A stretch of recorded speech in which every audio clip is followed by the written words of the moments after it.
All right, we are back, huh? We're back at the 9 Club, everybody. Today, we have a very special guest. Mr. Brian Lotti is with us. How are you? Doing well, Chris. Yeah. Dude, thank you so much for coming on the show, dude. We appreciate you. Yes. Thanks for having me. I don't know. Before I even met you, I was influenced by you just off of like 2 tricks, I feel like. Because when I started skating in 91, Nice. it was like the Blind Video days, right? And then shortly after that came the Plan B videos and the Tim and Henry's promotional video and everything. And that's kind of where I saw you for the first time in my journey. Yeah, right? yeah. And you stood out. You know, even with just a few tricks, it's like those videos too were iconic as well. Definitely. But you stood out, and I mean, you made an impact on me right away, for sure. Tall, lanky guys, right? Tall, shout out, stand up, tall, lanky guys. You got that slow movement. You got the slow movement, but the style, the tricks, like it was just for me, it was like, you know, it was what I wanted to be. You know what I mean? As a skater, you know? I mean, I think you've done a lot of cool manuals too. I mean, I feel like that's a commonality, you know. Nose wheelie, big spin out, fakie manual, fakie, all kinds of stuff out. Yeah. And a lot of that stuff was like Hocus Pocus days, right? When you were doing when you started off with the manuals. Not started off, but like... Yeah, actually, the nose manual, shove it to manual, shove it off the curb. I mean, some of the stuff you did on the stage at the courthouse. Yeah. The fakie nose manual, shove it to frontside switch, frontside shove it to fakie. I got it all from you, dude. Well, that was a sick trick. That was... Oh, thank you. Hard. Thank you. Yeah. But, you know, I think what we were saying before is like the now and later, like filming for those videos. Yep. How was, I mean, I know we're jumping way ahead, but like, since we're on the subject for sure, like just skating for like Hocus Pocus. I mean, not Hocus Pocus. Now and later. H Street. Now and later, filming for those videos. Yep. How was that? Because I keep saying Hocus Pocus. H Street was this huge team. It became huge. It didn't start huge. I mean, I was there in Vegas when they turned Ron Allen pro. And it was Tony Magnuson, John Schultes, Ron Allen, and then I got on Flow Team. But yeah, when we were filming for the Planet Earth video, H Street was pretty good sized, and but the skateboarding was wide open. I mean, there was no, you could kind of do a lot of stuff, right? And skate in a lot of different ways. And then, Mike Chernaski was really supportive and really encouraging, and so was Chris Miller, and Dan Sturt was like really, really fun to work with, like really excited, and it was cool. I guess when we were filming for Now and Later, those guys were like, "You're gonna have a part. We're gonna work with you," and I guess getting that attention and going out and filming, and I kind of figured out that I could kind of do my thing, and that was fine, How did you even get on? You said you got put on Flow in Vegas. Is that where Yeah. How did that even happen? So Vegas had a really strange like skateboard association that threw amateur contests like in Las Vegas and in Southern California, Arizona, and they would have vert contests. Yeah, so John Castle? No, it was called the United Skateboarding Association. It was USBA. Sounds this like is a really bank. strange. Yeah. Really strange. That's where I keep my money, by the way. Yeah, this really sweet guy, Jay Cavazos, and actually Steve Stedham helped him start it. Amazing. Stedham used to live in Vegas way back in the day. Still does. That's he cool. moved back. Yeah. Oh, that's right. He was on. Yeah. I got to check that out. Oh, it's a great episode. So Vegas, there were a lot of contests, like a lot of big Am Street contests and a lot of big vert contests. And so John Schultes, he was like he was like Tony Magnuson's protege, really sick skater, grew up at Del Mar Skate Park. And so he was in this vert contest, and Ron Allen was a skate camp counselor at the Visalia YMCA skate camps, which took place. The first one was in Visalia, and after that they were like other places. But Ron was like, there was one in San Luis Obispo, but Ron was a counselor there. He was good buds with Chernaski, and for whatever reason, Ron and I ended up skating in the parking lot of this high school where this vert contest was, and we were both, there was like a really tall red curb, and we were just trying to do lip slides to grind on this curb, and Tony Magnuson and Chernaski and Schulte started walking out, and they're like, all right, Ron, let's go eat, and let's figure this out. And Ron was like, Brian, why don't you come with me? They're gonna turn me pro right now. Like, why don't you come? Sounds like a Ron Allen thing to do. And hang out. And so it was like, boom. It was just this random, I just was in the right place at the right time. So we go to Denny's, and I don't know if they had a contract or something, but they like turned him pro. And then I think for some reason we went, and after that, like, I think maybe Magnuson and Schultes were going to get on a flight back, and maybe Mike and Ron ended up like staying at my house that night. And they met my mom, and I don't know, it was like, but it's the most random, amazing, very random. Got thrown in the mix, and then they're staying at your house. Yeah. Staying at my house, and then I wake up the next morning, and Ron and my mom were like fast friends. They were like hanging out talking, and so was Chernaski, and then I think they get in a car, like they're going to the airport too, and then Mike's like, all right, well, you're on flow team now, like I'm gonna send you like a board or two a month and wheels or something. And I was like, wow. So then it started. I started getting packages with like hell concave boards, and would like take the jigsaw to them real quick and cut the tails down, cut the corners off. Really? Yeah. Wait, it was just too much? It was... Well, the Magnuson boards were really square. They were kind of like these Uncle Wiggly boards. Okay. And but we used to like custom shape boards like all the time with jigsaws, sick. You were making them smaller, or like making more the tech? Tail rounder. Yeah, because the Magnuson tail was like fishtail, big tail. It was square, and it was huge. Yeah, so we'd cut that, and then sometimes move the front bolts back so you'd have a bigger nose. But that's crazy. And then so you get a board or two and a set of wheels every month, and then there'd be like a newsletter in there. Sal, I think, kind of mentioned this, but Chernaski would send these newsletters with news about what everyone is doing there. Danny Way is on the team, and he did a 6-foot Madali up this extension at the San Antonio contest, and anyways, it was supposed to get you hyped, right? Yeah. Or is it supposed to be like, hey, these guys are doing this? It was a motivational tactic. Was it motivational though? Like, or for sure, for sure. He was super inclusive, super encouraging. He would call us and be like, "So, Lotti, what are you up to? What are you doing? What are you learning? What are you trying?" Blah blah. Really? And where were you living at the time?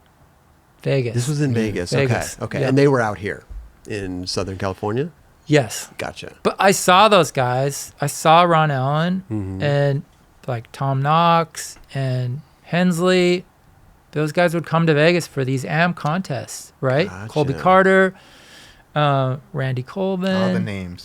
Jason, Ed. It was just like this thing, Jeremy Klein. Like, it was like, so there was a lot of cross-pollination with all these LA skaters. Mike and Greg would come and stay in Vegas. The Carrolls.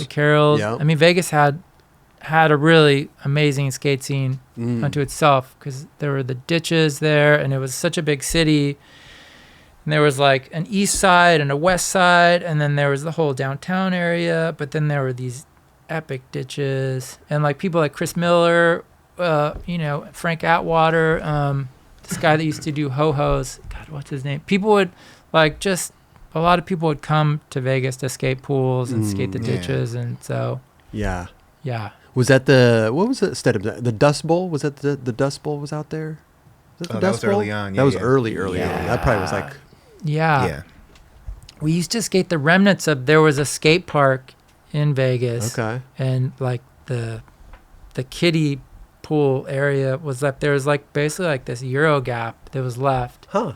And we would skate that. But I think that was the park that Stedham grew up skating. So you basically met people through the contest and everybody coming out to Vegas. That's how you kind of met everybody. There were so many shops that did demos in Vegas, and then we would organize like hoedowns, like ho downs, like sessions. Like there was like a skate jam. There was a skate jam at Sunset Ditch. Like I organized 2 of those, and some people like their dad was a contractor and he could make a bunch of jump ramps and stuff, and their front yard just had a ton of ramps. Like this guy Rob and then the Browns, Tyree Brown, Palmer Brown, Jeff Brown, like they had this huge driveway, so everyone would go to their house, skate their jump ramps, and then later on they built a mini ramp. They had a mini ramp on but it was kind of like Vegas was like this, like all these tribes of wild kids, and you would just get together every weekend or every week and skate different stuff. It was pretty. That's cool. Pretty really awesome. Rad. And then when these guys would come into town from LA for the contest, would then they venture out and skate all these people's like mini ramps and jump ramps and ditches and like for sure. Yeah. That's pretty sick. Yeah. No, it was awesome. Did you ever get like starstruck from people coming into town? So I've always been a fan of loved John Lucero. And like one of my earliest memories was this shopping mall, and there was a green board with like a Joker on it, and it said XTeam Rider. And I was like, this would be a good one for JC. I was like, what the heck is that? It just kind of stuck in my mind. It was maybe a Vans store and a shop. It's a Black Label board or no? Well, it was a Madrid John Lucero board, and he had quit Madrid, so they decided to keep selling the board, and it said XTeam Rider. Okay. But, holy shit. And then like a couple years later, I started skating it. Yes. Wow. Yeah. So good. So I saw this in this mall, and it was like, what is that? That was like my first experience with a real skateboard. But this isn't even like a real Lucero board at this point. But okay, so fast forward like probably like 5 years or something or more. So there's this thing called the Hell Tour, and Steve Rocco, John Lucero, and Marty Jimenez, they were all on different vision teams, right? Sims and like whatever, Schmitt, and then Vision. They did this thing called the Hell Tour, and it was the 3 of them, and they would show up at a city. They would go to the shop that had them, and then they would basically have all the kids would come for the demo, and instead of doing a demo, they would basically just start skating through the city, and with as many kids as they could get to follow them, and just kind of like causing chaos. Really? We ended up going in through the University of Las Vegas, UNLV. We skated on that campus, and I just remember like there was like, I don't know if there was a paddy wagon that came, but like just like no way. Rocco was like, let's go, guys, and like everyone was just skating after, and they were just skating through this campus and around. And how many people? Probably like 200 or 300 kids. No way. What?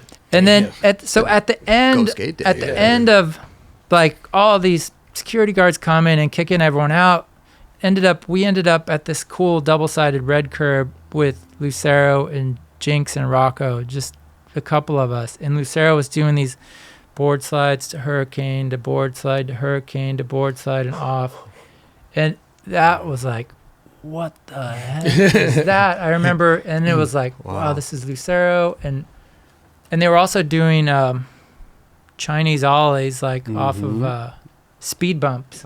Yeah. And that blew our mind. Like they would go really fast and just a big old speed bump and hit it and ollie off it, and we were all like, whoa, that was the coolest thing ever. That's amazing. Yeah. So Lucero sticks out in your head as like Oh man, he was ripping. Starstruck. Yeah, he was just like, it was cool because it was like, loved him as a vert skater, but then he and Rocco actually made street skating seem really fun. Right. Actually. Huh. They were two of the first, there was like Gons and Nadas, but they were the guys that like anyone could street skate the way they street skated. Interesting. And so when you were, you got on Flow for H Street, and then they were sending you stuff. Did you, how shortly after that did you get on the team and like start to actually like be involved with their thing and filming and stuff? I mean, I feel like it was kind of right away. Oh. Like, yeah, I got invited to go to a demo with the team in Michigan, probably like a couple months after getting, and it was like with Ron and Ben Job and Magnuson was there. Yeah, Ben Job was amazing. He could do really good hurricanes on benches. Yeah, it happened pretty quick. Okay. Yeah, it was a godsend too. It was like, it really helped at that point in my life. At the right time, right? Yeah. Well, had you ever traveled before that, or for skating? I mean, like traveling around. Yes. Okay. Yeah. Yeah. Yeah. My mom was really cool, actually. She let me, I knew Solomon Ga in San Jose. My cousin, my aunt, my uncle lived in San Jose. Would go stay with them, and then Solomon and I would go skate, and then he would have some buddy that there's a contest in Modesto, and so we would get in the car and like go to Modesto, and then there's Ray Barbie and all these guys, or we're in like San Luis Obispo. Yeah, I got to travel around California a lot. Wow, what a Simon trip. Woodstock, like I don't know if you remember him. Yeah. Kicking his shoes off. But he, before he became, The character. His shtick. the character, he was really, really, really good skateboarder. Definitely. Really good skateboarder. Like mad skills. I mean, yeah. I knew him as like the shtick. Yeah. The clown. The clown. Yeah. Yeah. I didn't want to Yeah, call but him the clown. even with the stick, you could tell that he had. Like, Yeah, for skills. sure, for Yeah, sure. You know. But when I saw him, I'm like, oh, he found his thing, Yes. and that's Right. all I knew him for. For sure. Yeah, for sure. Yeah. All those San Jose guys were really good. Uh, It was like a special place, special water. yeah. I know Ricky Barnes. I know. Anyways. Wow, what a trip, man! And so you're growing up in Las Vegas, and then you get on the team, and like I said before, like when we first started the combo, like because H3 was a huge team, ended up being a huge team. Do you know how many people were on that team? Like, well, I was on planet Earth at a certain point. Like Sal and I, we turned pro in 1990, like May of 1990, and through H Street. No. Oh, Planet Earth. He turned pro on H3. I was on Planet Earth, and kind of from that moment on, actually before that, I was on Planet Earth probably 6 months before that, and like helping shape boards and working with Chris on ideas for graphics. But so yeah, at Planet Earth, yeah, it seemed like H Street got big, but I wasn't really involved. You had already moved on when it really got big. Gotcha. Yeah. Okay. Yeah. Interesting. How did the Planet Earth thing come up? Was it like tough to leave H Street, or I mean, how did that even happen? Chris Miller. Like, yeah. I mean, Made it easy. Yeah. Well, I mean, like, okay, so, like, guys like Sal and I, we grew up looking at magazines and looking at wishing we could skate vert, right? Like, that's what I thought it was all about, was vert skating. Sure. But there were no vert ramps around, and gradually, as the magazines through the years, there came to be this thing called street skating. And it was like, oh, yeah, well, I can't be a vert skater. Also, I'm probably not that good. Like, I couldn't ride BMX and get air, so I probably can't get air on a skateboard. Yeah. But it was like, oh, there's this thing called street skating. But then it was like, well, what does that mean? And I remember, there was like this revolution on vert where all of a sudden these dudes are skating the lip, like almost doing curb tricks, like, like Chris Robinson, Bob Boyle, Ben Schroeder, like doing 50 grinds, stand-up 5-0 grinds, like the length of the ramp, lip slide to Smith grind. And then, there's a sequence of Chris Miller doing a backside lip slide. And that was like a mind blower for a lot of us. It was like, oh, and it was like, dude, how can I do that? But in a, on a bench or on a curb, Right. So yeah, in a way, the way Chris Miller skated was like a early inspiration, right? A lot of stuff he did. And then, I kind of thought it was a random thing that Miller would be starting a company with H Street, right? It's like, what the hell? With like street skaters now, like. Well, it was more like he was with Schmitt, and Schmitt boards and graphics were so great. I mean, cut to Joe Lope's barbecue board, who John Lucero did, by the way. But they just had, all of Chris Miller's boards on Schmitt Stix, and then Templeton skating for Schmitt. It was just like such a rad company. And anyways, so like how could he leave to go do something else? That was my first thing, is like, really, Chris Miller with H Street? Okay. Because H Street was kind of like, is that the barbecue board? Yeah. Oh, rapid fire. H Street was like the underdogs, like the Bad News Bears underdogs. Like Ben Schroeder would come to the first video premiere with his brothers, and they broke the mirrors in the bathroom because they were like, these H Street guys are clowns. Like, we're gonna show them what's really going on. Wow. I'm Ben Schroeder's. I'm as big a fan of his as any. He'll appreciate that I said that. That's awesome. No, I love Ben Schroeder. Another one. I mean, backside alley-oop to fakie nose grind, come in straight. Oh wow! Yeah. In a bowl. Right. That was Ben Schroeder. So it's like, how can you do that on a curb?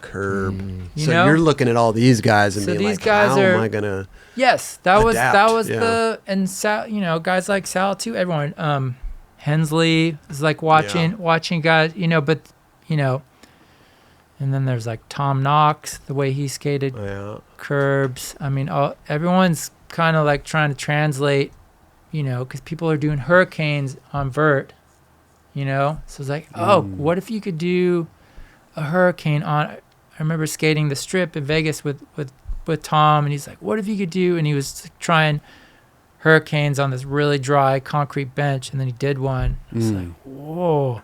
And then it was like, what if you could do a Smith grind on a block, right? Okay. But actually hold it. And we would try it on stuff, and then figured out, there's like the metal electric boxes have that really sharp edge. And it was like, that's perfect. You can really lock in. You get on, so it was all about. So yeah, when Mike was like, would you want to ride for we're going to do a new company with Chris Miller called Planet Earth, and you're like vegetarian and like you care about animals, would you want to do that? And I was like, what? That was amazing. Really? That was like good became great. It was like, that was incredible. That's awesome. If you don't mind, I have a couple clips here.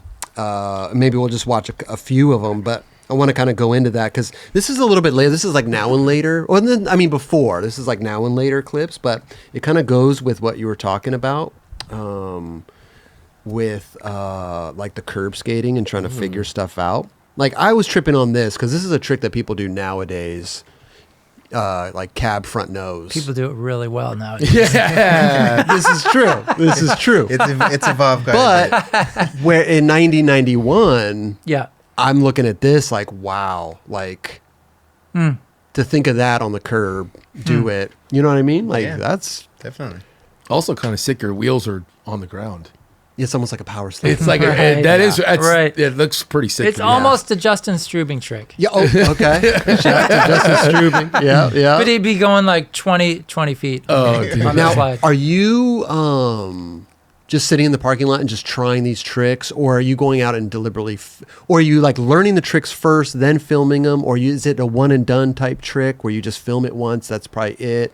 A lot of it's you're just skating. It's like a one and done. It's like a one and do done. it, Yeah. In the moment. Yeah. So you're going there. You're like, I don't know what I'm gonna do today, but let's see what. I knew I was gonna mess around with some chink grinds. Yeah. Right. But then, I think that curb. Yeah. I don't know. Just playing around with stuff. Well, look at this trick, for instance, right? Like, this was so look sick at this. back in the dude. Oh wow, dude! So sick. Fakey, dude. Yeah. Oh man, what about that guy, the real skater that did this on that little Out ledge thing at to kick into it. Yeah. Kento. Yeah. But look at this. I mean, we're talking 90, 91. We're talking like no, now. this was 89 actually. 89. Yeah. Okay. Yeah, but Still the now and later video. Still the now and Yes. later. Right. yes. That's dope right now. Oh my God. But to do this on like I said, like you're kind of just like doing these one and done tricks, right? It's like some of them maybe one and done. Some of these tricks I did. Multiples. Yeah. Okay. Like all kinds of blunt slides were super fun at this time. Now, are you Definitely. seeing anybody else do this trick first, or are you just thinking of this trick doing it?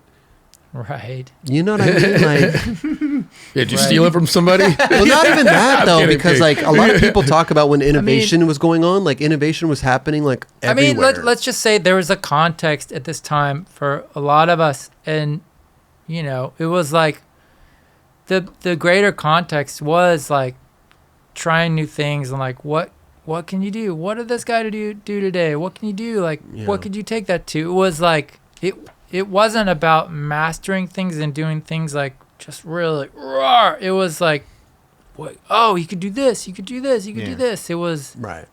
It was just kind of reaching for it, you know? But then after you did it, you kind of like, not say necessarily you moved on, but you didn't do that trick. You would kind of do it and then kind of on to the next trick. Exactly. Yeah. Yeah.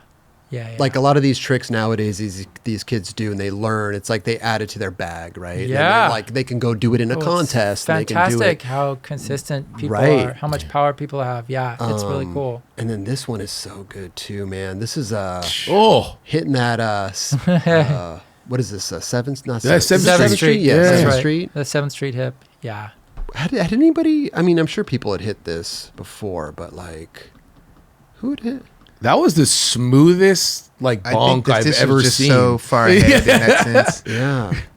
I mean, from the outside perspective, I was just like, dude, what? This is where skateboarding is going. You know what I mean? And then Templeton grinded that around the same time. Around I the think same time, He got okay. up onto a 50. Gotcha. Yeah. It's so good though, man. That was a really fun school. Wow. That's like one of the funnest. That Definitely. bank I've to never bench. been there.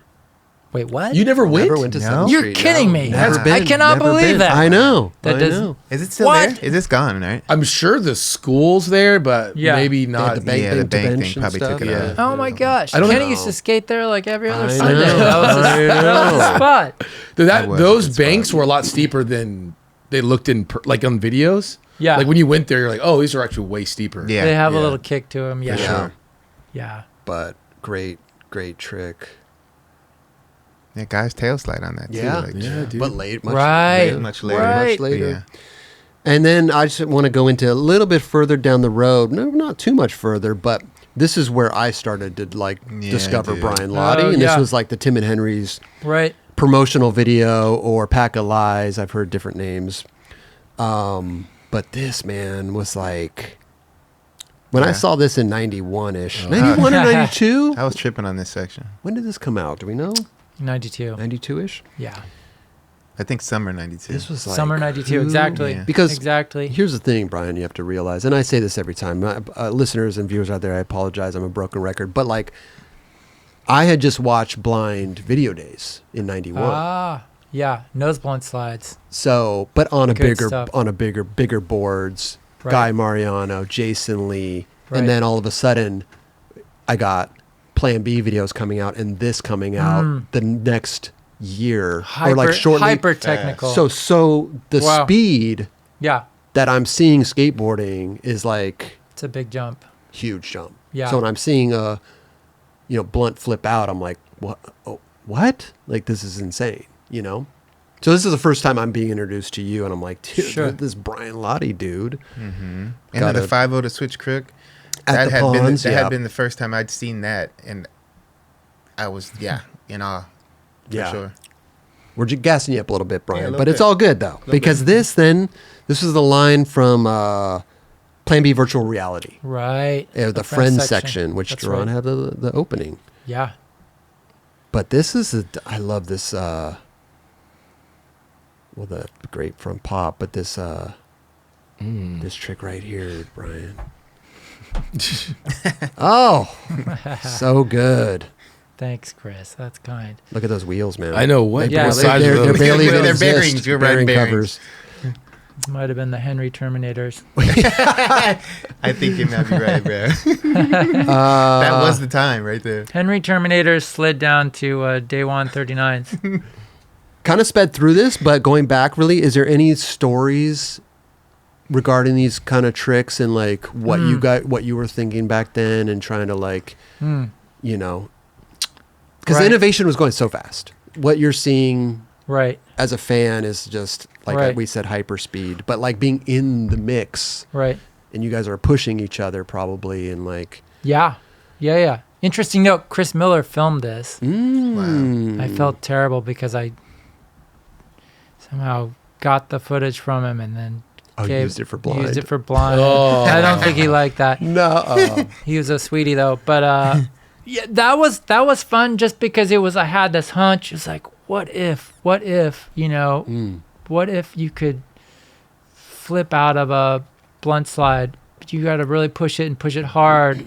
But it came pretty quick. I kind of was like just playing around with it and got it to flip over, and I was like, I look at it now, I'm like, why don't you just really learn that and like juice it, But right. Is that first time it's been done? At that time.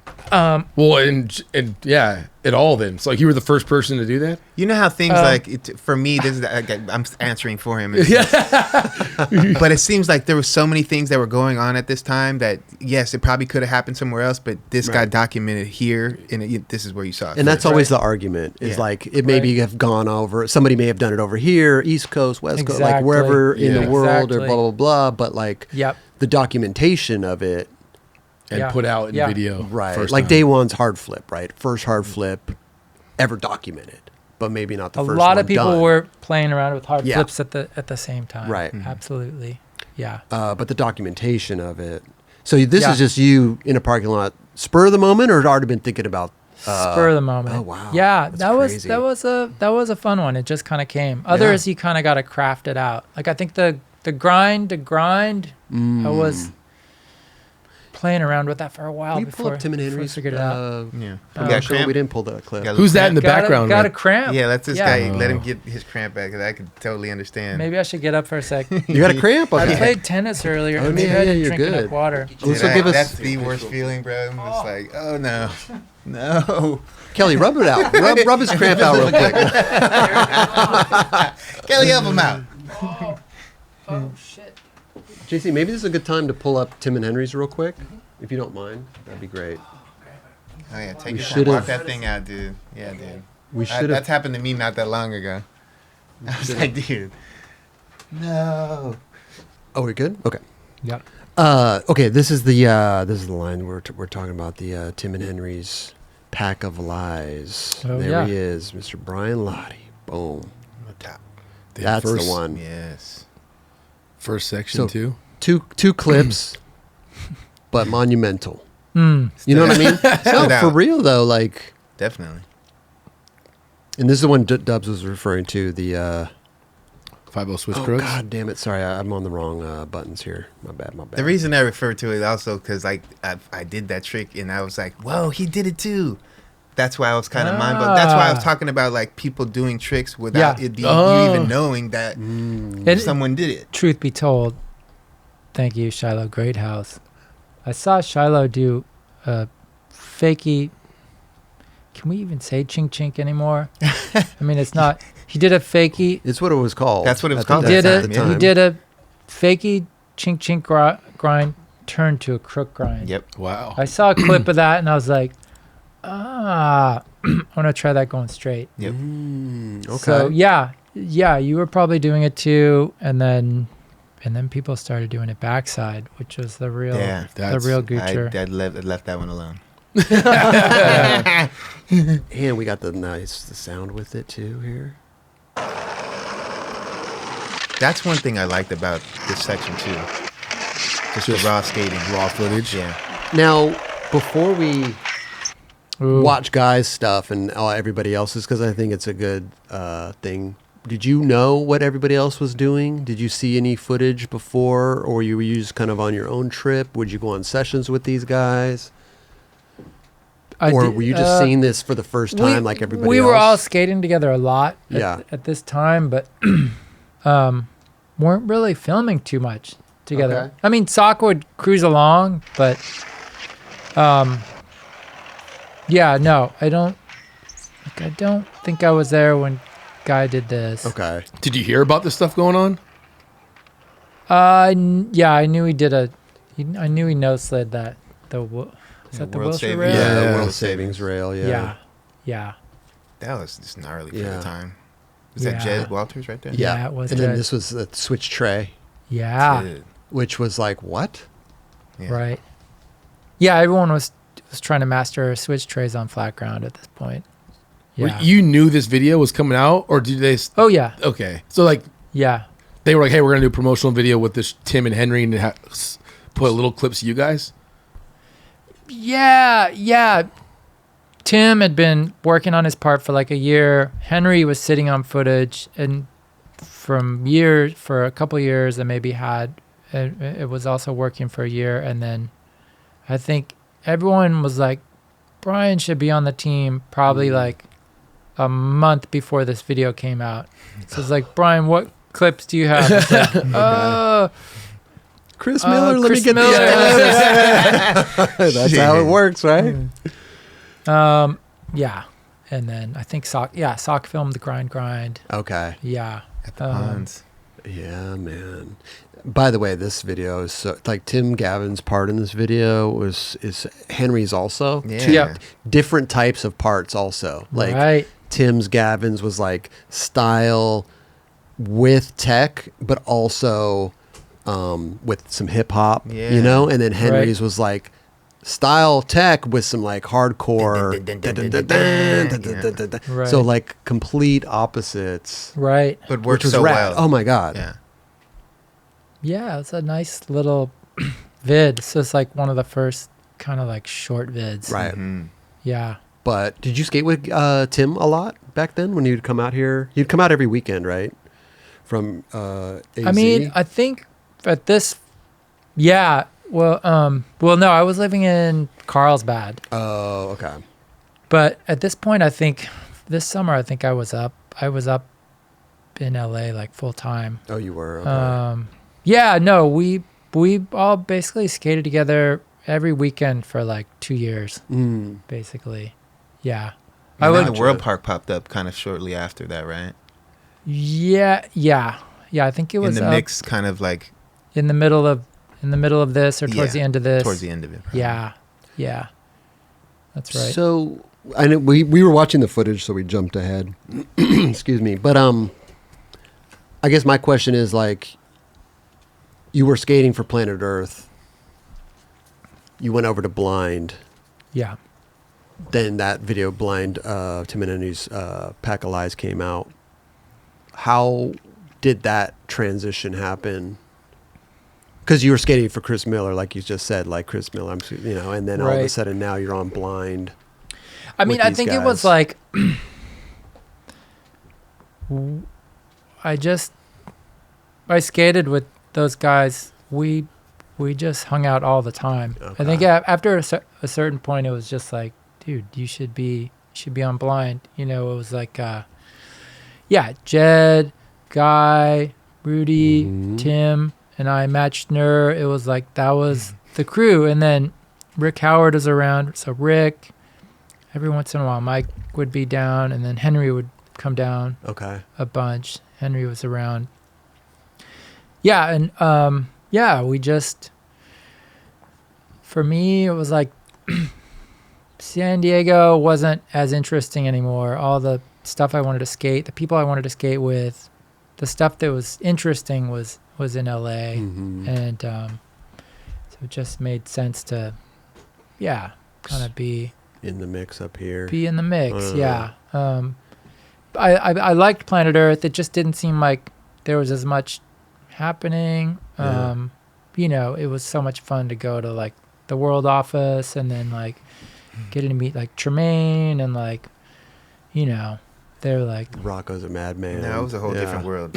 I had never been a part of anything like that before. So much fun, yeah. Orb is being hired to come and cook lunch for everyone, and like they have like the Big Brother office is like right there with like and you go and like Sean Cliver and Mark McKee are making graphics, and it's just it was like a whole kind of family thing. Yeah, I could see how that could be exciting.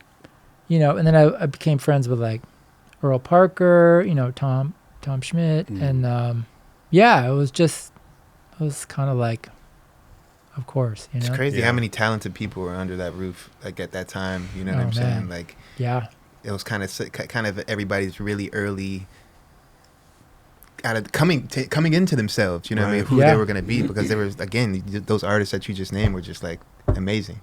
And Earl Parker was just, that's why it was so big. Yeah. I think. Yeah. So much energy and talent. And they had the Big Brother. They had it was almost like a monopoly. Rick Cossack was around. It was, it was like, we're going to do a magazine. It's going to be digital, and screen I don't think Tremaine had done anything like that. He's like figuring out how to work the, set the computers up and do all the stuff. So they're like printing stuff out. They get these printers, like can proof the prints and like, it was a lot of fun. That's crazy. Totally. Yeah. Dang. Yeah, the video screen grabs, it was like video, and like you can tell what's going on, but it was just like so early on, like, no, just run it. Right. Yeah. Right. I was into photography at that time as well, and like we set up I knew how to develop negatives and print black and white. Like we set up a dark room down in one of the rooms there. Oh, so you were helping them do stuff. Yeah, well that's when it really got really fun. Yeah, I got like color film. I got to shoot for the mag. Like they would send us out to do articles. Like, dang, I didn't know. Really funny story. Tremaine was determined to get Keanu Reeves in the magazine, right? And I think Keanu had a band called Dog Star or something. Okay. So he has Sean Cliver drive Tom and I up with cameras full of like film and like extra rolls of film. He's like, all right, you guys are going to you're going to sneak in the backyard and wait till he comes out for band practice. And then I want you to get like photos of him, Without him knowing? Something like that. Because somehow they knew where he lived. It was up in the Hollywood Hills. And I was such an innocent kid. I didn't know anything. So somehow Tom and I like sneak down, and we're hiding behind some bushes, and then we just hear helicopters, And it was like, and they're right above, and it's like, oh no. Like, yeah, of course someone saw us and like called the cops. So we had to like just go through yard after yard after yard and like fjord down this hill, down this gully, and like somehow pop out on this road. And somehow like Sean happened to be right there and picked us up and took us off. But it was like, oh my God. It was so like, you didn't get the shot. Did not get the shot. No, but it was just like madness, It was just like a lot of fun. That's right? amazing. A lot of do it yourself. Go get it done. I wonder why he wanted Keanu in the mag, just like for shits and giggles, or he was a big fan of Keanu. I'm trying to think. Also, what movie was out at that time too? Was it like he in Gleaming the Cube? Was he in something that Surfer? What was that Surfer movie? Oh yeah, he was in Right. Point Break. Was that at Might the have time? been pre-Point Break. Okay. I think he just wanted other stuff Yeah. in the magazine. It's like skate, but it's also like celebrity, adjacent That's bands. the band. Yeah. Yeah, That's Dog Star. yeah. Wow. I mean, what a name. Yeah. right. Right. We'll call it Dog Star. Perfect. That's amazing, dude. So yeah, I could totally see why. And of course, Chris Miller, Planet Earth, amazing stuff that they were doing, and just to be a part of something Chris Miller was doing was awesome. But like, I could see the allure of like going over to that It whole just camp. was like this machine that was popping and moving, and like stuff was happening. Like there was someone had have an idea, and it was like, let's make this happen. Right. You know, and Planet Earth was at that point kind of low budget, kind of moving at a different pace, and you know, Who brought it up to you to go to Skate for World? Do you remember, or Blind, excuse me. Do you remember who like orchestrated that? I mean, there's a long story and a short story. Shiloh, Great House, and Jason Lee tried to get me on like a year or two before that, and it just didn't stick. Oh. I was like skating a lot with Shiloh and Kareem, actually, and yeah, I would come up and hang with them in North Hollywood, and Guy, and actually Jordan Richter too. I think he might have been part of that, but that didn't really stick. Okay. But I would come up and skate with everyone. We would go to like World at Del Amo, and it was just like, oh man, it was like the coolest place, the coolest stuff always. So Yeah. like at that point, who didn't want to ride for a world company? You know, it was just like, it was the biggest. it was like, so, but yeah, and then I think it was just a matter of time, I guess, like skating with everyone like all the time, you know? Because I know Tim Gavin was instrumental in a lot of stuff, and I was just wondering if it was Gavin. He was maybe that, he was a like- very big part of it. Guy was a very big part of Yeah, it. okay. Rudy, Henry. Oh, actually. so they all wanted you on. Yeah. So they all brought it up, kind of. Yeah, it was. Yeah, I think I must have gotten on, and then you were. Shortly after, well, Yes. not shortly, but like, yeah. Yeah. Those time frames, seriously, like they seem like they go so slow, but it's such a short time frame. You know what I mean? Right. So Right. I think probably within maybe, I don't know, I'd say 3 months after that promo video came out, I think Yeah. I was kind of like in the mix a little bit. Yeah. Virtual came Yeah. out in 93 or 92. Was 92. it Virtual? 92. Virtual came out in 92. Yep. That's how quick. Yeah. Yeah. It's like that promotional video. Tim Pack of Lies. Boom. Then you were That you could've were been, like, in. I think that was could've your been, like, first. fall of '92. That's right. That's right. Yeah, Tim and Henry's was like June or July, maybe July. Yeah. And then virtual reality was like maybe September. Yeah, it was or really October. shortly after. Yeah. So yeah. okay. I don't know. It says 93 for virtual reality. Oh, maybe it was the other one. 93. Was it the Questionable. Questionable. It was questionable. That's crazy. Yeah. I mean, questionable. That fast. Questionable. Then virtual reality came out. Yeah. It's, Well, those guys it's were mind blowing. I bring it up all the time, but it's mind blowing to me how fast. right. Like they filmed 2 major videos in a year. But I think it was maybe years. also a little exhausting too. I mean, I I'm think sure. if you ask Sal, it was like, in hindsight, he would have liked to have just like skated and like Yeah. just been solid with like, there was a lot of pressure, Right. you know? And then like retiring Hensley, like Mm. maybe that didn't need to happen. Yeah. It was like, if you weren't like totally on your game, you know, you Yeah. were kind of irrelevant, you know? Crazy. At that time, right? Yeah. It was So a when lot you of got pressure. on Blind and the virtual reality Blind Friends section came out, did you know Brian at that time? I had met him. You had already met him. Yeah. Oh, okay. Yeah. Gotcha. Huh. Yeah. But again, it's like, if we did skate, it was very, very short, brief, because Yeah. we didn't have too many interactions Mm. Right. at that time. Because again, I think it was like, I was still in high school. I mean, Yeah. I only would come out on the weekends. That's right. Mm. And like you said, you would only be on the weekends, and it would be hit or miss Yeah. whether or not that we would see each other. There was like a couple schoolyards, I think, like the ponds. Yeah. A couple Ponds. times. Yep. Yeah. But this guy, yeah, you were like solid. I remember. Dude, I just- like you know how it is when you're on like, point. right place at the right time. And dude, Tim was a very instrumental part for me. For sure. You know. You were kind of Tim's boy in a way. Yeah, he put me under his wing for sure. Yeah. It's the first time I saw little J-Dubs. And again, I didn't even know. I don't even think, dude. I don't think we knew that we were gonna even be in this, dude. Yeah. At least I did. I remember you. Yeah, you always said that. Switch tray over the head. Damn. Oh. In the premiere, just like tripping, dude. Yeah. Like, I mean, that is a crazy line. Straight tripping, dude. Yeah. You were so solid. That was such a fun manual. Yeah, the beach manual. Yeah. Beach manual. Yeah. Oh.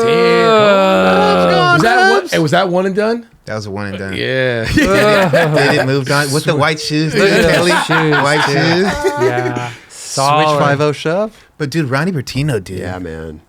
Yeah. Was that by LAX? Yeah. That was. I forgot about Bertino. Dude. I forgot was about awesome. Ronnie on Blind, gosh, man. bro. That was kind of a Lockwood. Yep. That was the spot too. That was kind of a short-lived thing too with Bertino. Yeah, Man, what a legend, Switchbacks at 360 dumb long ago. First person we ever saw to do a front nose nollie back heel out. Yeah. Yeah. Then There he is. There he is. Mr. Brian Lotti.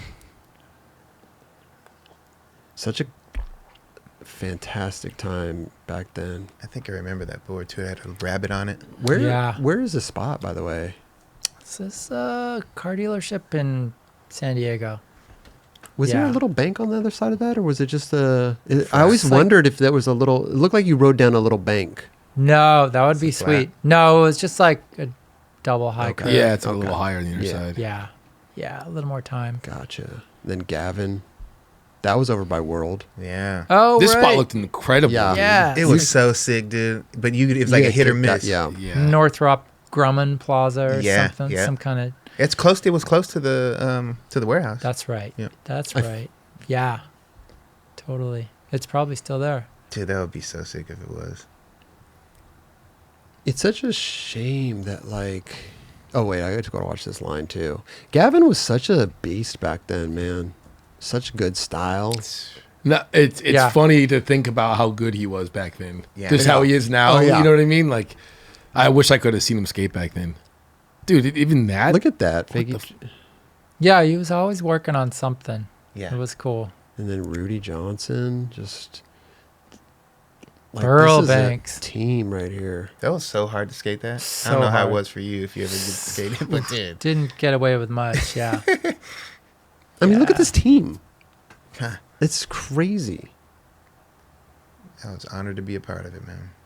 Good. This Yeah. section is There nuts. was a lot of great That is sections. wild. Isn't that crazy? Fakey hard flip. Yep. Bam!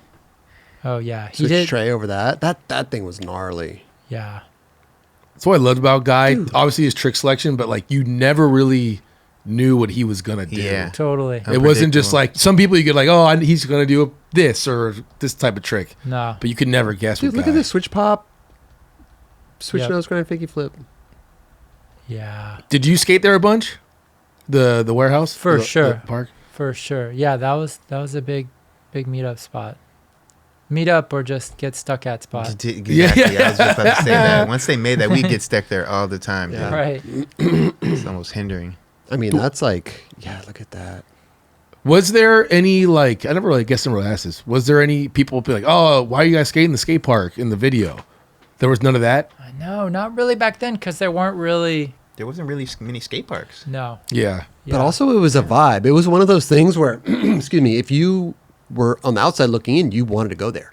For sure. Like you were like, how do I get in there? It was so exclusive that it was Right. like you wanted to see it in the videos almost. Yeah. Sam Bearwall didn't take you there, Chris? No, this was before I met all these guys, and then I gave a tape to Rodney to get on for Blind. This Nice. is later, and then Yeah. I was supposed to meet him at the World Park. Okay. Never ended up happening, and then very shortly after the World Park got demolished. Right. So I was like, close. Even if I went there, it wouldn't have been like your guys' era because it was already Girl and Chocolate was formed and all that stuff. So it was just like Right. Tail end. after. It was just very, very tail end. I Right. guess you lucked out in that respect. Yeah, I mean, You got to Yes. wait for the good stuff. I wanted to did. see these guys, man. No doubt. Yeah. But Good thing, Chris.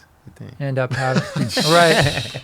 Some of those blind graphics, like around that time, were crazy. or maybe a the little world later. and the blind World of graphics Blind, were yeah. pretty. Yikes. Yes, racy. We couldn't do that these days. I You was just could. thinking, just like, oh, there was the racy stuff, but then just like, yeah, it just kind of lost its soul, you know. Interesting. Well, Right. it switched to like Wet Willy stuff for World. Yes. Flame Boy, and then Yeah. the blind stuff. It was that weird like skull, like skull. The Blind or whatever. Reaper. The Reaper. Reaper guy. Yeah. Yeah.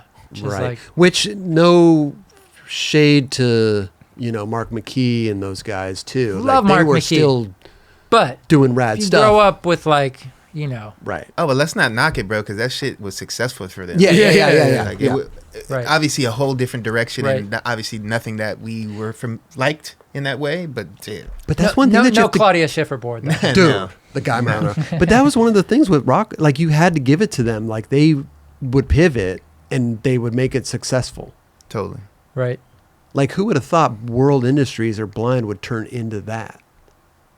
Like any other person would try to keep that heritage and lineage of the company and not turn into this. Well, it was a lot kiddie easier. stuff, It was a Yeah. lot easier to go that route, right? Right. Like less.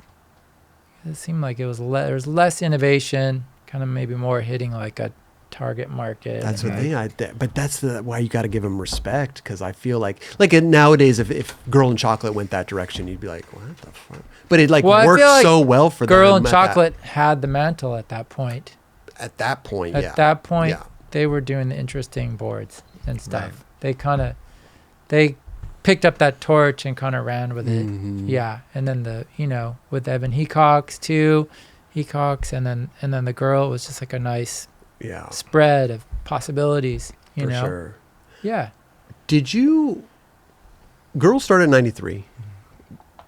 Did you see? Were you in any talks with going to Girl, or Right. were you out the door already? I know you talked about like you getting hurt a lot, and that's kind of where you like maybe Yeah. stopped. Not stopped, but like Yeah. So I kind of like pieced out, like literally. Yeah, I walked into World one day. Yeah, I was just getting hurt, and I decided to go back to school and study like art seriously. I was like, I think I was just frustrated. And again, all that pressure, Hensley was like retired a year before. There was all that pressure. If you weren't, a year went by and you didn't have a lot of new footage, it was kind of like you were like milking it, you know? So I was like, yeah, once I had dislocated my shoulder, I was actually, truth be told,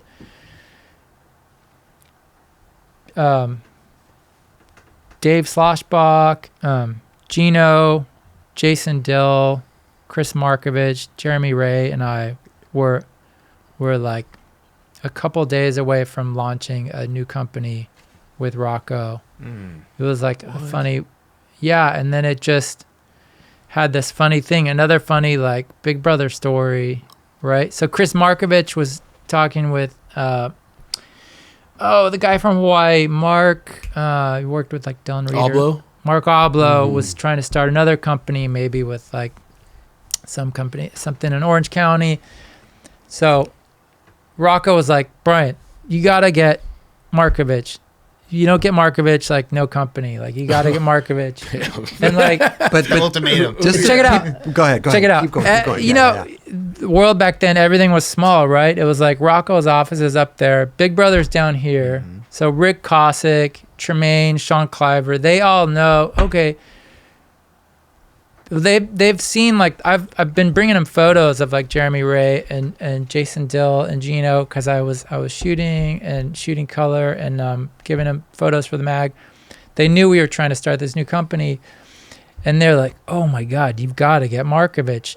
And so it was this thing. Okay, Markovich is flying back into town. He's flying back to California. If he was with his parents or his dad, you've got to get to the airport and be there, and like you've got to talk him into, right? You've got to like get him. Like you can't let Oblo. And so Tremaine and McKee and everyone's like, you guys got to go down and like take your camera and shoot everything and document everything.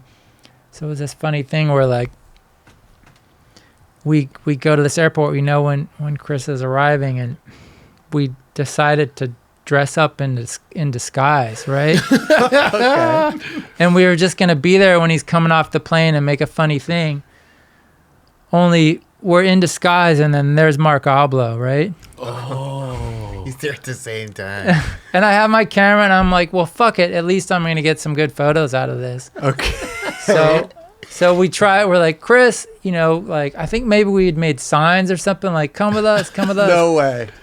And like, it turned into this whole thing. And I think Chris was embarrassed about it. I think it was like, okay, he's going with Oblo. All right. I think I was at the point I was like, all right, I'm just going to take pictures of this, you know? So I'm like shooting pictures, and then Oblo's like, what the, you know, he's like, give me that film. And, wow. You know, I was a kid. I didn't know. So I was like, okay, here you go. And then I go back to Big Brother and like, what were you thinking, man? You should have kept the film. At least we could have run the photos. But no, I dipped a little bit after that. But, Okay. But yeah, so I had been hurt. I hadn't been able to film like a proper part. That was like extremely frustrating. But at the same time, I kind of like got really into photography and painting. Like kind of like fell for it like hard. And so yeah, anyways, I remember like quitting. I went in and like I told Rocco, I was like, Steve, I'm gonna quit. I'm gonna go back to school. He's like, what are you talking about? And I was like, and then Tremaine showed up, and I told him too, and he didn't really get it, but he kind of got it. And then, isn't that crazy? Like, it was all not that it was all in our mind, because when you are that age and you see how fast like someone's career can go by, you know what I mean? It makes you think that this is gonna be short. Like, I got to figure it out. But when just by them answering you in that fashion, this is like, what do you mean? Like, right. You know what I'm saying? So it was almost like this was premature to you. Like, you're like, you know what? I can't do this anymore, and you're doing it in a almost like in a goodwill. Like, I'm gonna bow out, and I'm not gonna like. I didn't want to milk it. I wanted to be crisp about it and be proper, you know. And I really was like, I had this really interesting teacher at the school I was at. He's like, you could be an artist, but you gotta work at it. Like, it's not gonna just happen. You gotta like bust, you know. So I was like, okay. So they saw talent in your art when you first started it, or? Yeah, I had this painting and drawing teacher, and yeah, he was just, I had him for a couple semesters, and by the end, he's like, he really care about this. He's like, you know, if you work hard enough, like you can make something of this. Yeah. You know? Okay. Cool. Okay. But then, you know, this is kind of like a big piece, because at the same time I was having this reckoning with skateboarding, you know, and there was all this pressure to perform. Also, people weren't really pro for. Yeah, like I think Jason Lee mentioned this. Like, when you hit 23, you were kind of like old. You know, that was like, people weren't really relevant after a certain point. But that's what I'm saying. Like, I think amongst those skaters at that time, I think it was almost all in your head, just because. Yeah. I think this is 25. I think I'm done. Right. Like, or 23, I'm done. Like, I got to figure it out. Well, even Jason Lee said like he saw Eric Costin at a demo or a contest or something. The Houston contest. I'm done. This is that too. You know, I mean, I think that has these a big guys part are of it. coming up because even Tim, he's like, didn't people started skating switch, and he was like, that's when I had to hang it up. And I mean, also Costin was like, good Lord. Yeah. You're going to skate this like thigh high block, like stoked to do a nose grind or a crooked grind, and he's gnawing into a crooked grind, just playing around. Yeah. It's like, what? so incredible, dude. Yeah. He was kind of bionic for a long time. Yeah. But yeah, there was kind of a ceiling in like the age limit of like. You good? You want to take a cramp it up still? Dude, the other leg. This is fucked up. Get up, take it five. Real quick. Oh man, this is getting good. I mean, this is a big piece we're unpacking though. Oh, I love it. It was I love it. because when I decided to quit, coincided with other things too.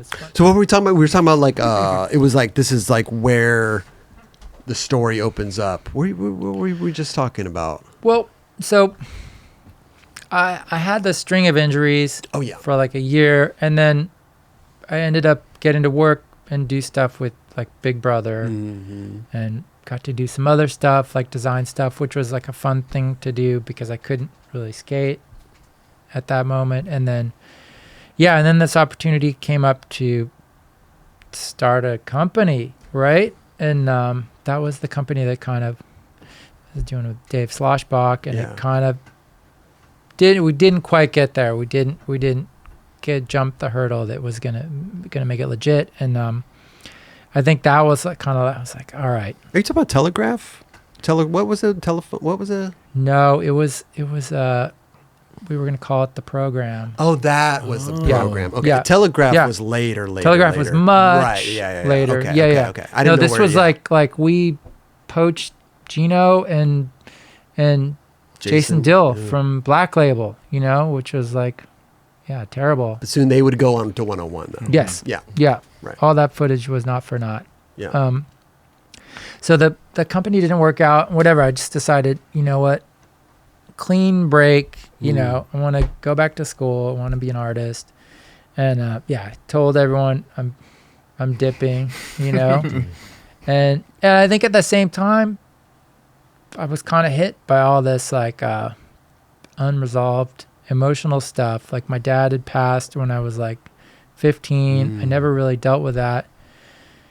And so it was like I quit skating, and then it was kind of like I kind of had this existential crisis, and kind of like I didn't end up going back to school.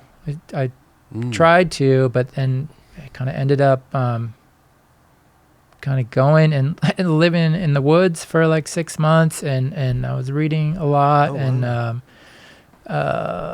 experimenting with meditation and stuff. And then I met these people at I went and sat at a couple Zen centers in Northern California, and that was kind of like, this is interesting. Like I feel like this could be useful. And so kind of like I quit my sponsors. I told Rocco I'm out. Chernaski, I kind of quit, and then when I quit, I was like done with everything. I kind of was like, I ain't gotta just like really turn a new leaf. Wow. I'm gonna like just peace out. Hard restart. So a lot of the stuff with like Rick and Mike and the starting of Girl, like I had no idea about any of that stuff. Just at a certain point, somehow I found out, maybe my mom found out that Chernaski had been killed, and there was going to be a memorial service, a funeral. So I was like, got to go to that. Yeah. And so that's kind of, I remember going to that, and I think learning that, Girl was started, thinking that was awesome. And I remember tripping, like it was really surreal. And I remember like Rocco had a cell phone, and he was like making all these calls, and it was just like, kept thinking like, wow, man, you're like, the dude has passed away. Right. I thought Rocco was great, but it just the whole thing was really surreal. But at that moment when the Chernaski funeral happened, I learned about Girl. Like I was on a path. Like I basically went and lived in Hawaii for like almost 4 years. Went and did a bunch. I sat at this. I kind of had a residency at this Zen center there, and then I went back to school there, and so I was like starting anew. Like starting anew. Yeah. Okay. Just kind of like had to figure some stuff out. So you learned about Girl and Chocolate. Girl, the chocolate wasn't in the picture yet. A year later. They never asked you or anything, or you never really inquired. No. Interesting. Yeah. Okay. Yep. I could have 1,000% seen you on Girl. If it was still in the mix, that probably would have been the case. For sure. For sure.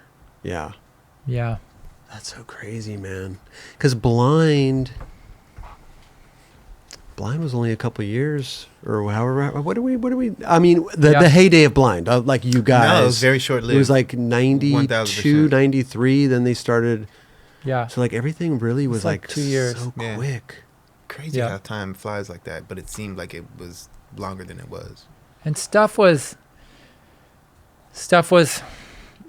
progressing a lot. Stuff was it was like, I know there was like a 3-year period where it went from vert being like ruling the roost to all of a sudden like vert is completely irrelevant. Yeah. And not only is it that street skating is like what's important, but now it's like skater-owned street companies are what's ruling the roost and what's important. Right. Everything else is like Santa Cruz skateboards. Like, dude, that's old school. Like everything was just like, Yeah. I mean, Santa Cruz now it's really interesting because they've stood the test of time. I was just about to say that. But it was like the inmates kind of took over the asylum, in a pretty. It wasn't just that street skating was now the thing. It was that like the skaters themselves were like kind of running, like Rocco in a way. Rocco and Rodney were, Girl was kind of like they had the baton, Right. They were kind of like doing the interesting stuff. Meanwhile, though, you had in the Bay though, you had like Real and skater run companies. Yeah. Again. Yeah. Blue, and then Stereo, skater run companies. Television, Ed Templeton and Mike Vallely, skater run company. That's right. Yeah. So it was like paradigm, a lot of shifts right there. Yeah. And the vert thing was sad, dude, because like when some people transitioned over good street cab, like a lot of people became street skaters for sure. But then you had a lot of people like Steve Stedham who was just like he was done. He was like over it. He was like out. You know, and that's sad that it couldn't have like survived alongside the street, because vert is it's amazing. It's fun to watch. It's incredible to watch. Right. But it just sucks that it didn't like carry on a little bit. I understand why. I understand why. It had to have its downtime to come back stronger, and obviously that's what vert did. Yeah. Because it came back in a few different ways, obviously. For sure. For sure. But it's sad that a lot of people then, like Steve Stedham, was like out. Yeah. Right. That's what's sad. Right. Totally. Yeah, I mean, it's like that Stesic quote at the beginning of Future Primitive, that all this, what's the quote? Something about like 200 years of like building urban civilization has unwittingly built the greatest playground, whatever. Like vert, not everybody can access a vert ramp or can skate vert, but everyone can street skate. So in a way, like street skating is like the ultimate like democratization. Yeah. Mm-hmm. And now it's like a language, right?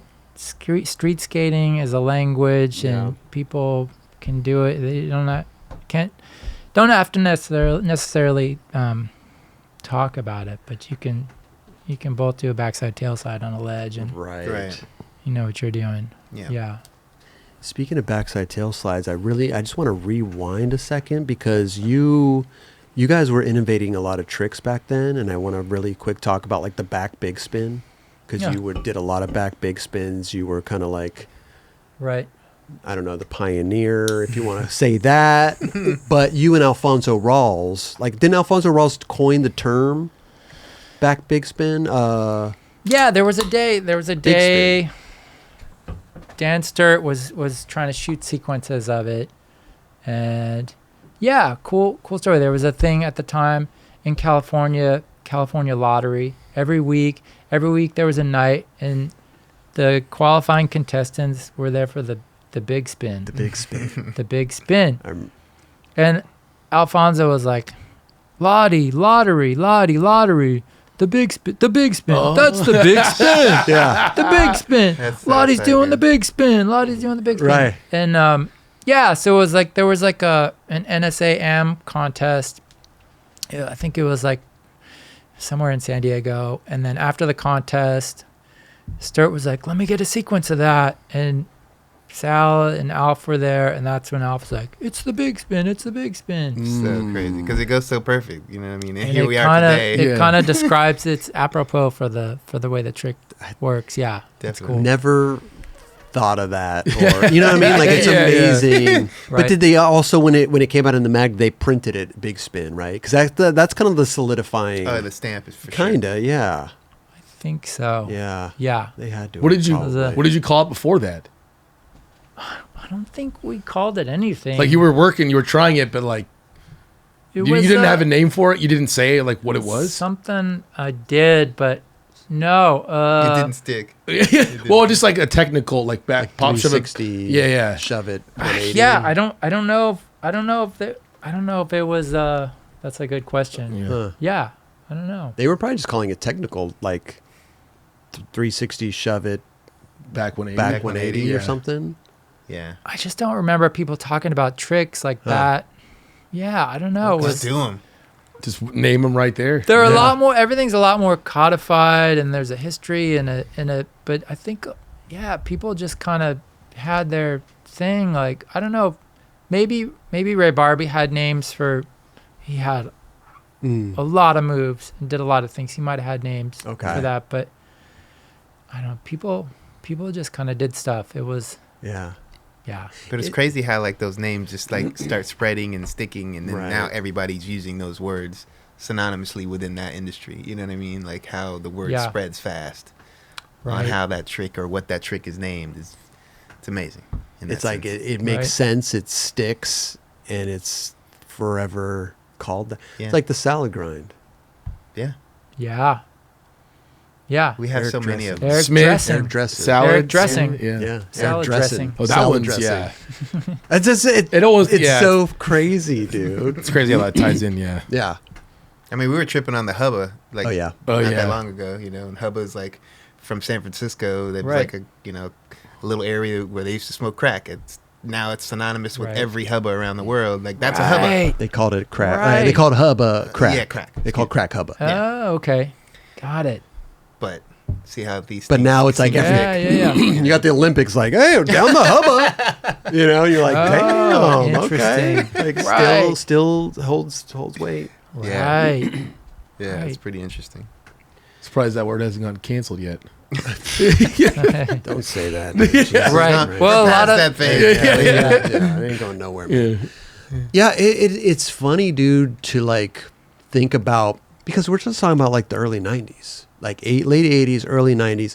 Wasn't that, I mean, it was a long time ago, but it wasn't that long ago where the modern day skateboarders are taking after what you guys put down. You know what I mean? Yeah. in a Somebody out way- there is big, doing a a way- big spin. Jocelyn Right. is hooking a big Chris spin. Jocelyn's doing a big Right. spin. He's Right. playing the lottery, hitting the big spin down the fucking gaps, you know? It's just Right. cool to think about. Yeah. Yeah. You forget sometimes. It's like I forget we're in Venice and all the shit happened like 3 blocks away down here. Venice High. Yeah, Drove past Venice it on the way High, here. Venice Pavilion down here. It's like everything happened, but you forget The daggers. Dude. the daggers. Yes. Yes. That holds weight. We bro. like That was Thrashing. fun. Yeah.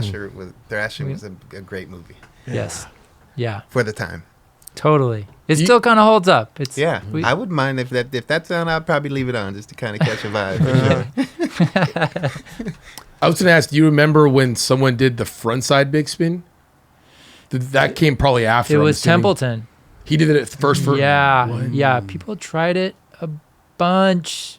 I think we were doing it out of ditches, but it was janky. But Templeton figured out how to scoop it and get it to swoop around. So it kind of looked like his Impossibles, where it was just like crisp. All of a sudden he was doing them. It was like, yeah. Wow. I could see the Impossible helping. And then Carol Yeah. learned it switch the same way, just wham, where whoosh, and it, Whipped it. all of a sudden it was like, oh, that's a thing, you know? Yeah. I always just had this problem with that trick of primoing every single time. Like Right. there was Board like turn. I feel like when Front you side? well, I can't come close to doing it front side, but backside Yeah. I will probably 9 out of 10 times land primo. Were you a popper or a scooper? I was a popper. That's why. That's, yeah. But some people can pop and they can catch it clean every time. Yeah. It's Some people do it amazing. over stuff, like a bench. I'm like, how the hell I don't do you understand do that. Yeah. Pop that out? Yeah. Right. Because I'm a Oh, scooper yeah. in that sense on that trick. That's why it doesn't really make sense for me. Yeah, I I pop it to get over some shit. Yeah. but like I could never go, like my mind can't get past like doing the impossible or anything. Like, you know what I mean? I was just popping, so I didn't learn that impossible, like that movement. I just don't get I it. couldn't do a wrapped impossible either. Mine were always, it was like it spun around my front foot. Oh, really? Like a tray flip that didn't flip. Yeah, like a Oh, 360. okay. Yeah, Like Keanu. Yeah. Yeah. Well, this is from Vintage Skate on Instagram, and it says Ed Templeton frontside big spin 1991. Yep. But it's almost the impossible. Yep. It's almost like an impossissible 180 he's doing. Actually, It would just wrap Yeah. around. Wow. Yeah. That's a crazy one. I don't. Yeah. You don't see that. No. It's a good trick. Yeah. Yeah. Frontside on flat is really hard to do well. That looks like the gap that Day One did the hard flip. It's not though. I don't. Think. But it does look, you know, Yeah, I little can see why you think ass that gap. for sure. I mean, it's less than a board length. That guy Amazing. was really good on a skateboard at that time. No doubt. No doubt. The when you went on your rebranding yourself, or you know what I mean, you went to Yeah. you said Hawaii for a couple years, and you Yep. came back, and Yeah. went because you did you got into video stuff too. You did like First and Hope, and you did That was later on. later That was, for sure. That was a good decade plus later on. But is that like? I feel like that's just an extension of art. You know, it's like, absolutely. yeah, like Absolutely. you're creating something. Like even with Asking skating, questions. anything. Yeah. Yeah. Was that easy for you to get into? I mean, from taking photos and painting and doing all your things that you do to like Exactly. It's all ways of seeing and like organizing something like within a frame or a picture or through time. And I mean, yeah, like First and Hope was was cool. It was like that just came out of reconnecting with Kenny and Sal. We skated downtown one night, and it was amazing. You know, it was like smooth streets, wide streets. No one was around. I think the Symphony Hall had just been finished, and yeah, I mean, if you ever skate downtown LA, it's just like a whole. You can go into Little Tokyo. You can go straight into downtown. Like there's the DWP blocks. There's so much good stuff. It's kind of like a ghost town, or it was. And but I had been living up in the mountains in Northern California, and just like I was like surrounded by like pine trees, right? Cedar trees, just like nature, right? Living up in the Sierra foothills. And then so to come and like get to session the city this one night, it was like, wow, it felt like it was another mountain range, but it was like urban, Right. you know? And then it was like immediately it's like, oh, I could see this, you know. Well, one, it was like, yeah, let's make a picture of downtown LA, but also two, it was like I had been watching skateboarding over the years, like the magazines and the videos, but it was almost like that video was an attempt to like counter what I thought was like, I don't know, it felt like a lot of videos, the emphasis was so much on the tricks. It was like the whole experience of like skating two places or skating through a city. I was like, oh, it'd be cool to represent that right. a little bit, because that's how I grew up. We were always just like, we would skate like 5 or 10 miles a day. Sometimes you'd just be skating everywhere, you know, and like, so documenting like the act of skating and traveling a distance. Yeah, or like something. the space in between the trick and the next trick is maybe just as important or interesting as like the trick, Yeah, you know. right, It kind of felt like skateboarding was a farce. There was so much emphasis on videoing the trick, you know. It was like, well, why not show, you know? And I guess kind of Stereo kind of did that in a way in the 90s with their videos in SF and Greg Hunt. They really kind of fleshed that out. But For sure. I remember that was the first time I met you. yes, So I was in that video. Yes. I was you and Rodrigo. Yep. Yeah, Rodrigo and Peterson. you guys helped us do the like the sketch pieces for it. You guys were really generous. I was stoked. I mean, I remember my little thing, like, I meet up with Vern, and Anthony Papalardo, and I get in the car, it's Papalardo in the front seat. I'm like, oh my God, this is sick. And then we go meet up with all you guys. Yeah. But did you get a permit for the DWP spot? Because that was a crazy session. Oh, and remember the time we were filming there and we got chased and we all split up? We had to bolt. Yeah. You, Rodrigo, Vern, and I, we had to like run from the cops, and we ended up like in like, I think I was down in like Little Tokyo with Rodrigo or Vern, and you and Rodrigo. Like, dude, wait, did you get a permit, or did you just barge it? When we eventually shot there for the film, we got a permit. Okay, because that's when Rick Howard's opening part and when the board falls in the bin falls in the water. that was that same session. Oh, wow. This is First and Hope. Is this on YouTube? First and Hope, or is it I would like? think so. Okay. Yeah. Check out First and Hope, JC. Yeah, you got like a big squad of skate, like awesome skaters. I'm glad to be part of that. But that was awesome. It's funny because the original thing, it was just gonna be Mark Johnson and Kenny. And it was just going to be them. And the original idea was like, let's film a run in downtown where you never turn the camera off. And even if you bail, you just pick up your board and you keep going. But like that was the original idea, like just two people. And then it really snowballed. Yeah. As skating does sometimes, you're going out with a couple people and then all of a sudden there's carloads of people. But it was really cool. It was 40 minutes. We won't watch the whole thing, but yeah, it was awesome, man. And it's cool that your vision came through on video, because I feel like sometimes you could picture something in your head, but it's hard to translate that out into a painting or a video or something like that. Especially when you're working with other people on a film or a video. Yeah. I mean, it was fun. It was great to work and skate with Kenny. That was super fun. I mean, we grew up together. We skated. We hung out basically every day in high school, Yeah. So that was cool. Yeah, how did you get all the other skaters involved? Man, it was really just like it literally snowballed. Ocean Howl. How awesome is that, dude? I mean, that ledge in Chinatown was like the best spot. So fun. Yeah. How many days did it take to do this? I think it might have been like 3 weeks of shooting spread over like 2 years. Oh, okay. Wow. Okay. Yeah. Dude, just skating this spot too. This is a police station down there. Yeah, the jail. The super jail. fun. Yeah. LA County Jail. Well, that was a bust, right? I always saw a lot of clips, but was it a bust? It was. Yeah, it was a bust. It's an OG spot. I never even been there. I never went there either. Yeah. It's still there. It is still there. Like skatable? Still skatable. No way. Yep. Oh yeah, and Brzezinski's in this, which is awesome. And Hensley came up for the day for this. No way. Really cool. Tom Knox. Oh, so sick. I wanted to see if I could find the. I think Hensley's gonna pop in and do a wall ride in a sec. Oh really? Let's see.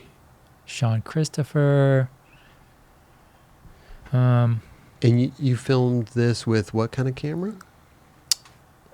Well, yeah, it was cool. The whole thing was shot with, shot on 16 millimeter 16 film. millimeter. Yeah, there's Hensley. Damn, that's so sick. Yeah.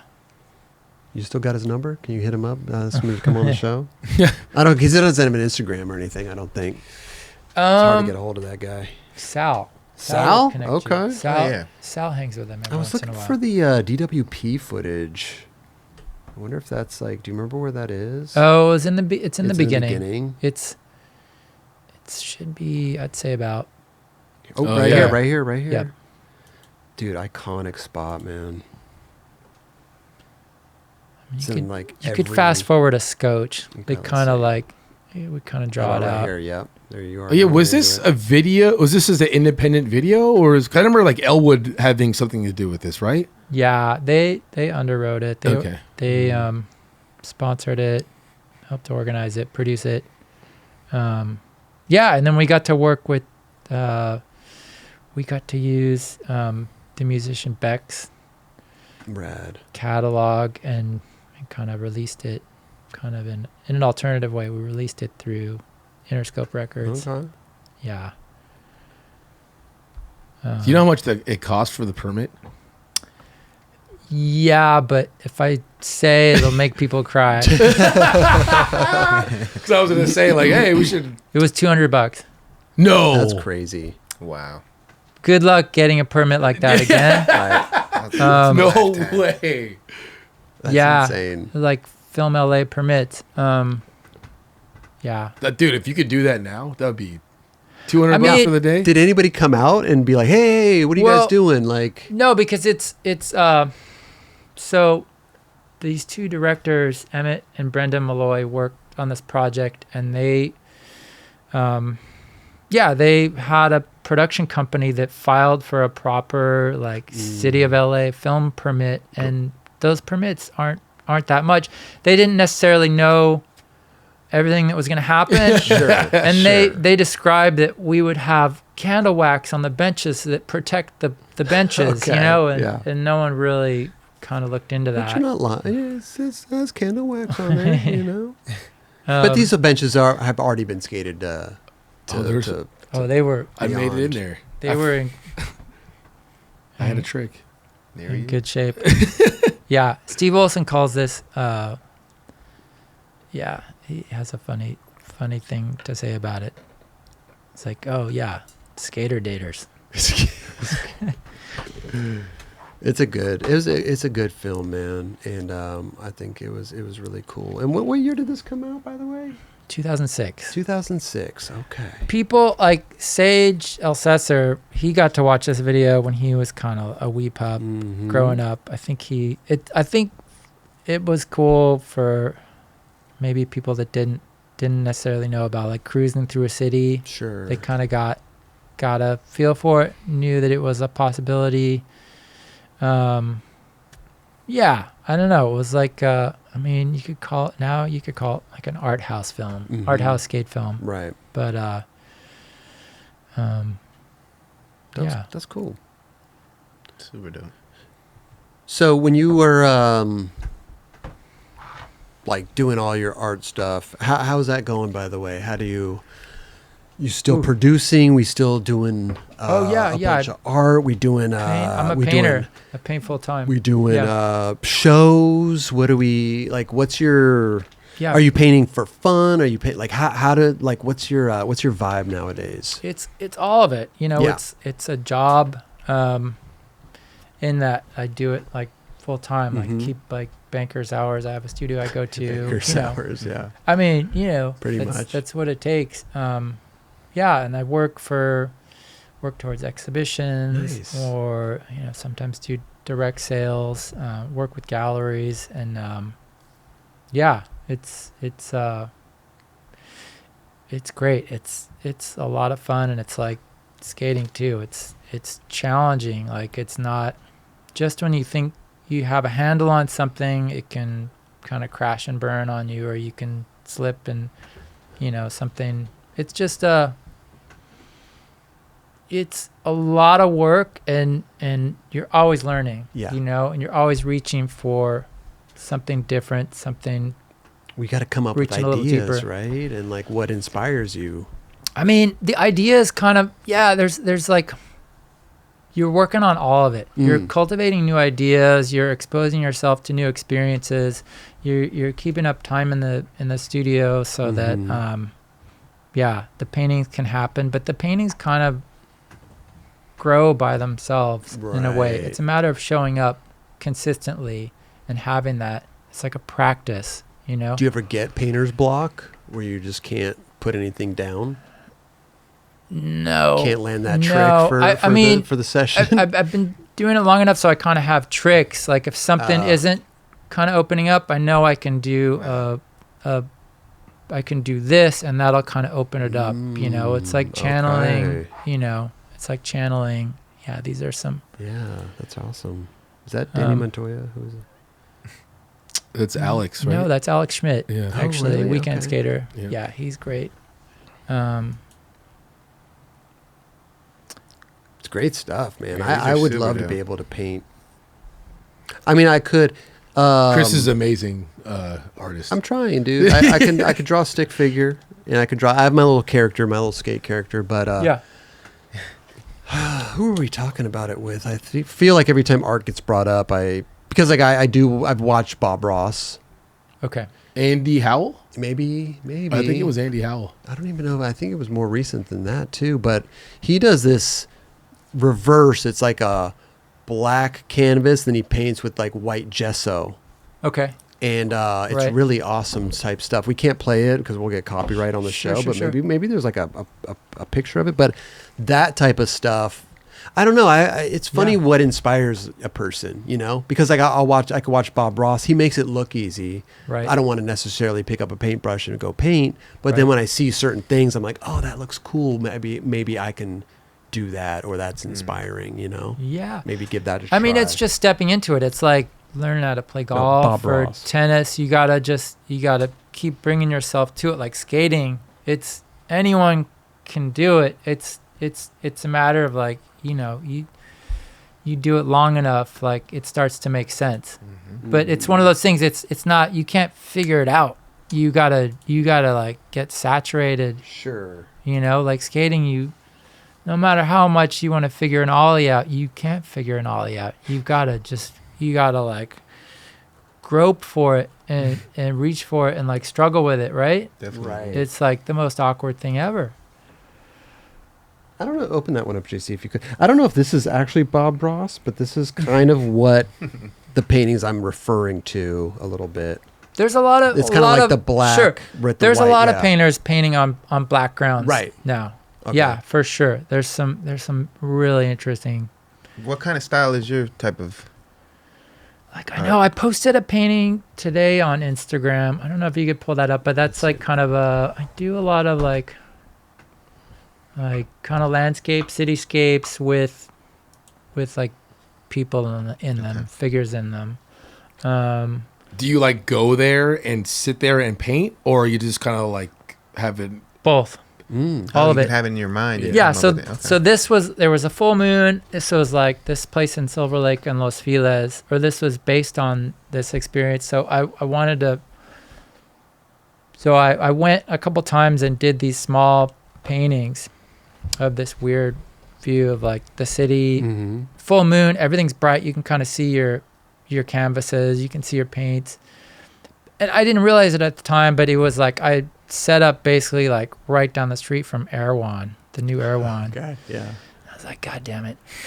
But I was committed to this view, but through the course of painting, like all these people were walking by and up and down the street. And then it was like, so I was kind of like saturated with all these impressions, I had all these memories of like people and people walking. And so after that experience, I went and I was able to kind of make this painting kind of based on that view and people I had seen. And, you know, it turned out that like some of the people walking by were people I knew. And so it was just, so this is kind of a painting about like the experience, or like that thing of like venturing out at night, you know, and having fun. What are we looking at right here? What's the size of this? Right. It's about 6.5 by 4.5 feet tall. So it's That's pretty. a 6.5 by pretty 4.5. Pretty big canvas. Wow, dude, that's huge. Which is nice. When you get bigger, you can kind of loosen up, and the whole point is to kind of get the paint to flow, and like you know, if I can be Ethan Fowler with a paintbrush, like just like cruising and buttery, like okay. There you go. Yeah. And this is this all oil? This is oil on canvas. It's you paint with just all oil, right. Or right. Okay. This is amazing, dude. So, like a show like this, you got like this was 9 weeks ago. Night Falls at La Loma Gallery. La Loma Gallery. Yeah. How many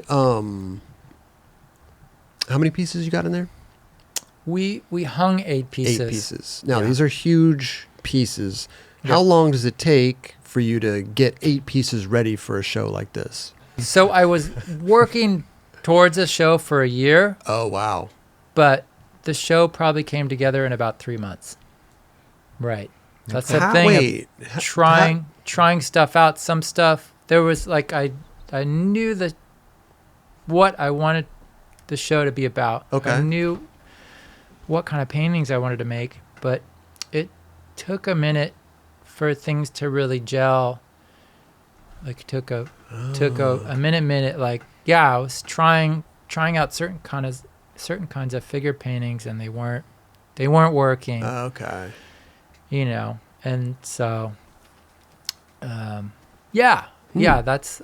maybe an oversimplification, but that's the gist of it. You know, it's interesting because like when you said a year, I was like, oh wow, okay. Like each painting, you could paint 8. Each painting probably maybe took this much time, give or take. But then to say like, oh well, you really found your flow months before, right, is super interesting. Yeah, it worked. Because then you busted it out. Once you found your flow, you were like, boom, boom, boom, 8 done. Yeah. No, it was. No, it you was found nice. your color palette, and everything seemed to be cohesive in that sense. It's like filming a video part, man. You know Exactly. what I mean? Bringing it all together, Exactly. finding the flow. Like, oh, I need a back big spin down a set of stairs. And that thing of editing, you might have a back big spin down some stairs, but you're not into it. Yeah, right. It's like, I don't care. I'm going back, but I'm going to go back to this. Yeah. It takes a minute if you really care. Do you repaint these? Like, do you start it and you're like, nah, this is not it? Sometimes. Or do you usually like scratch it right then if it doesn't work out right away? Both. Oh, okay. Both. Yeah. Just like trying to trick. You're like, sometimes you just over it and sometimes you apologize to the filmer for wasting your time. You just move it along. Sorry, Keep it going. No, totally. Yeah. Sometimes you focus the board and other times you just go on to the next spot. Yeah. Man. Now, did these obviously I wanted that. Did all of these sell? Not quite. It's yeah. Well, The show did all right, but it's man, this year's been brutal for the arts. This new administration it's really, the economy's been it's anyways, it's things have done well, but it's not as well, not as good as it could be. Yeah, the LA art market and scene was really pumping a couple years ago, and it's been I wonder if it's like skating, man. I mean, I don't know anything Definitely. about the art, but it's like there's ups peaks and valleys. Mm-hmm. Absolutely. 100%. I feel like rich people also. I mean, maybe you're not.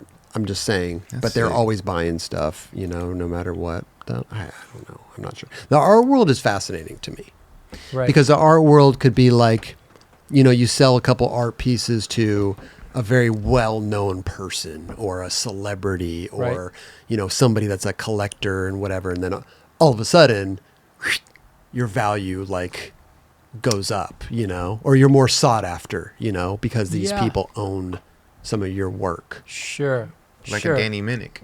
Yeah, sure. Danny Minnick. Man. There's many different paths. It's almost like you gotta be in it to really understand it. It's a trip. I bet.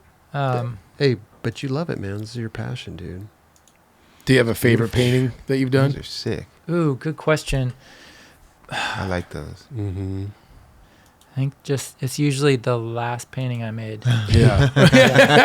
But the last painting you made and then you sell it, are you sad to see it go, or like? No, that's a good feeling. Oh, it is a good feeling. That's like, okay, back to it. Do you feel like it's a validation almost, or is it just kind of For like, sure. it's finding a new For home sure. for Yeah, this? finding a home. Or It's about. I mean, I've taken some risks in the past little bit and kind of gone out on a limb with some paintings, and it's nice to.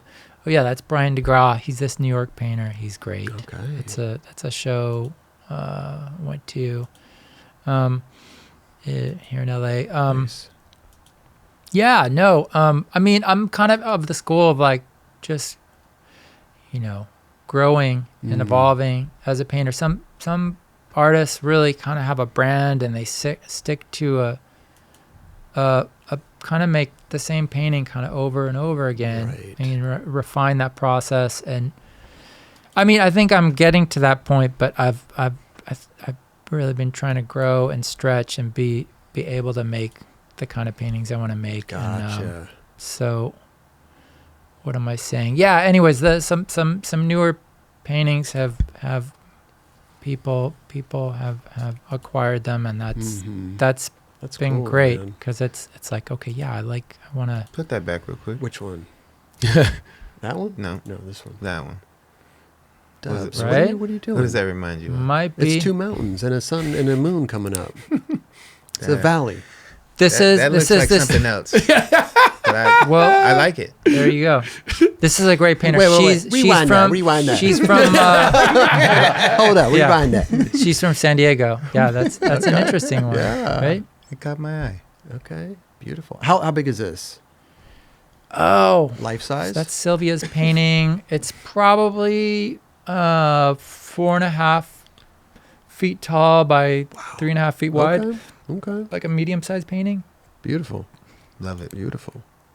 No, Yeah. I'm a fan, That's man. that's a screen print I did. That's a print. That's cool. That's Mm. another. Oh yeah. Is this another print? Yeah. These Yep. are all prints. Sick. Yeah. I love it, man. I'm a fan, dude. I respect the art and what happens, like to come up with the art and putting it down on canvas and it's I love it. Do you have a website that we can go to possibly purchase some of these? Oh yeah, right pieces? here, dude. Look, BrianLotti.com. Yeah. Have a little. Yeah. You want to shop Yeah, right have a now, little Dubs? shop Let's there. shop right now. Let's shop just right want to now. see what we got. What do you what we got. maybe the Valley photos for sale here? You want to see Valley? the Valley? Let me see the Valley photo. Yeah. I'd be interested in that. Here's a mezcal. You know who would like this, dude? Ooh. The mezcal. What's his name? In the snake? Yeah. Freaking why am I? Well, I don't know. Eric Winkowski. Yeah. Yes. Eric Nice. Winkowski came from Mexico to come on. He was on a vacation on a show, but he brought back a mezcal. Wait, with- Charnosky? Oh, Winkowski. Winkowski. Yeah. Oh. Brian. Interesting. No, Okay. Eric Rick Winkowski. Charnosky lives in Mexico now too. Oh, really? Oh, wow. Oh, he brought a mezcal back with a snake inside of it. Whoa. Yeah, he was drinking it Not on the a show. caterpillar, a snake. No, Hey, Dubs took a sip. I did. Yeah. Yeah, I Tastes wanted like to- snake? It did. Oh. Yeah, however, snake love me tastes. some mezcal. Tasted like that, huh? Damn. Yeah, Interesting. it was an interesting. There we go. Yeah. That's Wow. cool. So people could go on your website, brianlotti.com, if they were interested in any of your work. Sick. Yes. Or they can follow you on your Instagram to keep up with what shows you have coming up, maybe Thanks, Chris. what other artwork Yeah. you have. Now, I'm a professional dude, Absolutely. No, what when other is the art next stuff. show? Yeah. There you go. When is the next show? Right. Or is there I'm one in a little slated? group show that's opening in Laguna Beach in a week. Okay. Yeah. Oh, in a week. Genevieve Williams. This episode might not be. This might be out Yeah. after that. Let's say. Yeah, But you're active, I'm active. so yeah. stay. So keep Yeah. tabs on the Instagram and on the Yes. website. Do update the website often? Exhibitions? It's hit or miss? It's gonna be updated. Okay. Probably before this episode airs. Gotcha. Yes. Perfect. Yes. That's It's what it should be, right? it's interesting because like the websites nowadays, it's like you have a website. It's called Instagram. Everybody Right. follows you. They get updates when you post it. Right. So I know that like it's almost like websites nowadays are like second. Archaic. Yeah. Right. Kinda. Yeah. Right. Yeah. But there probably are people on there who really are like, they're like, oh, let me go. They find Brian Lotti on Instagram, and The they're link like, is wait there. a minute, let me go check out his stuff, Yeah. And then they Yeah. go here, boom, Nice. get a little bit more. Yeah. for the I gotta get the new work up. Yeah, Totally. dude. You want me to read your biography? No. Okay. Thanks though. They could. No, it's amazing, Brian. It's great stuff, dude, and I'm a big fan of your skating then and Appreciate now, and Appreciate that. even just seeing, it's a trip being on this show and being a part of the skate industry, because like as a kid, 15 years old, it's probably when I saw that video, Pack of Lies and stuff, and then being able to like be a fan to then being like a peer is pretty fascinating. It's an honor, because I fanned out on a lot of you guys, Oh shoot. for sure. It's cool that you can kind of come into something and you stick with it, and then you can be a player, right? Totally. You don't have, and that's a funny thing. You said it right there. You don't even have to be the skater. You could be the coach, the team manager, the behind the scenes person, like there's all kind photographer, filmer, there's all kinds of roles that make up this industry, which is awesome. Yeah, maybe interest and like investment that's the biggest piece. You gotta want to do it. I love it, dude. Yeah. I love it, man. Well, dude, this has been amazing. Anything else that you want to bring up or? Yeah, I wanted to give you guys all a little. Well, we want to give you something too. We obviously want to give you some gifts, but you have a. Oh, wait, is this the Valley, Dubs? Is bring out the Valley right here? Got a little piece. That's a perfect name for a photo for Dubs. You live. You're from the Valley, from the dude. Valley. You already know how to live and breathe this. Live and breathe this, guys. The Valley. Oh, look at this. Beautiful, Right. man. This is the print. A little print for the nice. Oh, nice, that's dude. awesome, dude. Hold on. I'm gonna put this up so the camera can see this beautiful print. Thank you so much, Brian. Yeah. Look at this. Little Amazing. still life in the studio. That's great. Got the tennis balls because You play tennis? that's fun to do. Yeah. Awesome, dude. Thank you so much, dude. That's awesome. Got the Piece mezcal. right Is that the mezcal right there? It is. The mezcal. All it's missing is a snake. What else do we And then